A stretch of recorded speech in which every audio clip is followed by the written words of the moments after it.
é um escudo que lhe protege da incidência tributária, da instituição, da cobrança de tributos. Essas são as imunidades. Tudo bem? Na realidade, você tem até um termo mais técnico para definir imunidade.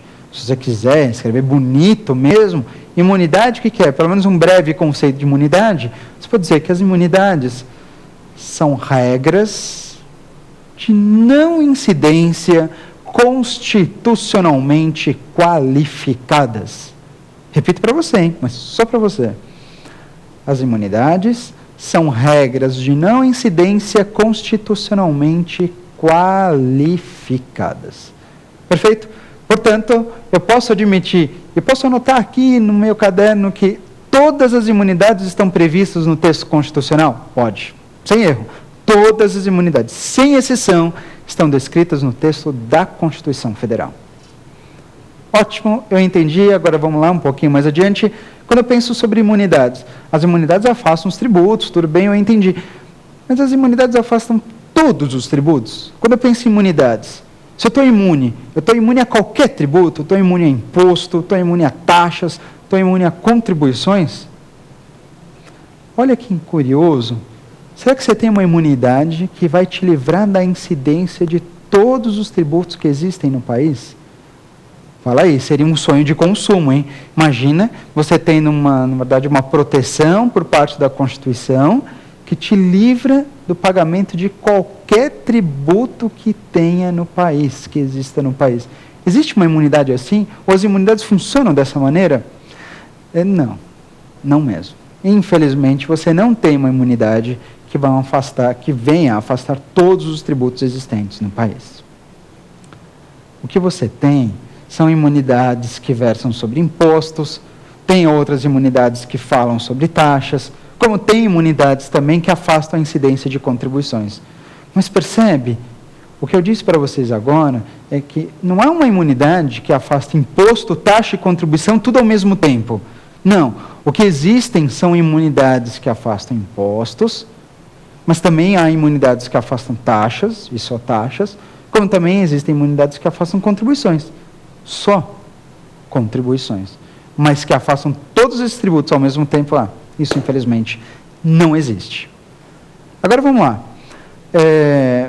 Isso quer dizer que então tem imunidades para várias espécies tributárias. Entretanto, de todas essas imunidades, eu afirmo e reconheço que as mais conhecidas, as imunidades mais famosas, versam sobre impostos. Cuidado com isso, hein? Olha, eu só estou falando que as imunidades mais famosas tratam de impostos. Isso não quer dizer que imunidade é só para imposto, não, viu? As imunidades mais famosas tratam de impostos. Mas não significa dizer que uma imunidade só afasta imposto. Como eu disse anteriormente, tem imunidade para taxa, como tem imunidade para contribuição. Entretanto, meus queridos, eu vou, na verdade, lembrá-los a respeito de algumas imunidades que só afastam impostos. E eu vou lembrar de imunidades, algumas imunidades, que estão descritas no artigo 150, inciso 6º da Constituição Federal. Lá nesse dispositivo, no 150, inciso 6º, nesse que eu estou falando agora, você tem imunidade que só trata de impostos. Nesse dispositivo, vão afastar quais impostos? Quaisquer impostos. Eu vou falar aqui, eu vou lembrá-los, na verdade, pelo menos pontuar 4 imunidades que vão afastar quaisquer impostos. E aí sim, todos os impostos, sejam os federais, sejam os estaduais, sejam os municipais, todos os impostos. Imagina, coisa boa isso, afastar todos os impostos, mas não vem afastar taxas nem contribuições, mas afastam impostos, todos eles. Essas imunidades do artigo 150, a gente costuma chamar de imunidade recíproca, que protege, por exemplo, os entes políticos do pagamento de impostos, imunidade religiosa, que protege os templos de qualquer culto, os templos religiosos, né, do pagamento de impostos. Nós temos a imunidade condicional, que protege partido político, sindicato, entidades de assistência social sem fins lucrativos, entidades educacionais sem fins lucrativos E tem também a chamada de imunidade objetiva, ou para quem preferir, imunidade de imprensa, que afasta a incidência de impostos sobre livros, sobre jornais, sobre periódicos e também sobre o papel destinado à impressão dos mesmos. Bom, na verdade eu lembrei aqui para vocês a respeito de algumas imunidades, também fiz uma breve lembrança a respeito de dois dos grandes falados princípios, e essas imunidades, em conjunto com os princípios, formam o que a gente chama de limitações ao poder de tributar. Esse foi o tema do dia de hoje, as limitações ao poder de tributar, que você não pode esquecer, elas são englobadas por princípios e imunidades. Olha, o tema do dia de hoje acabou, mas não saia daí, porque no nosso próximo bloco nós temos o Pergunte ao Professor, e eu tenho certeza, hoje é o dia que eu respondo a sua dúvida. Espere aí, é só mais um instante.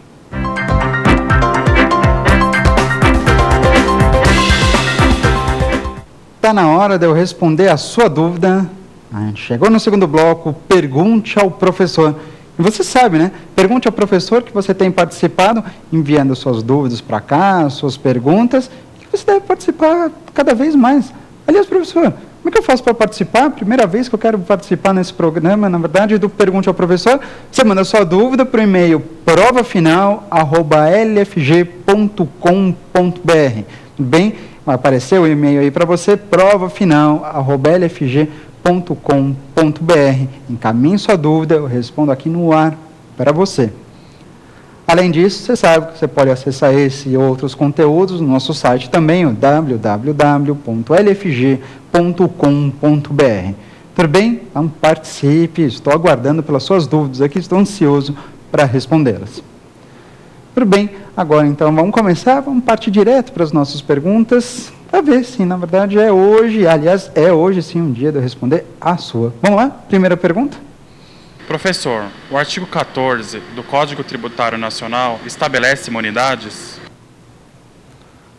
O artigo 14 do CTN, a pergunta do nosso colega foi, estabelece imunidades? A pergunta é bem interessante e específica, viu? Na verdade, é alguém que já está, na verdade, no estudo a respeito das imunidades tributárias. Por quê? Bom, as imunidades, como eu tinha dito num primeiro momento, elas são fixadas por quem? Pela Constituição Federal. Você lembra disso, né? Todas as imunidades estão estabelecidas no texto da Constituição Federal. Bom, mas ele perguntou a respeito do artigo 14 do CTN. Esse dispositivo estabelece imunidades? E por que da pergunta dele? Bom, a pergunta é interessante, viu? Apesar de você não ter dúvida nenhuma que todas as imunidades estão fixadas na Constituição Federal, existe uma ponderação quanto ao artigo 14 do CTN que você tem que fazer. Uma ponderação, mas não no sentido de que tem imunidades fixadas pelo CTN, porque não tem. E, portanto, eu já respondo, o artigo 14 não fixa imunidades. Ele não estabelece as imunidades tributárias. O artigo 14, ele só, na verdade, funciona em resposta ao que a Constituição previu no artigo 146. Vou explicar melhor.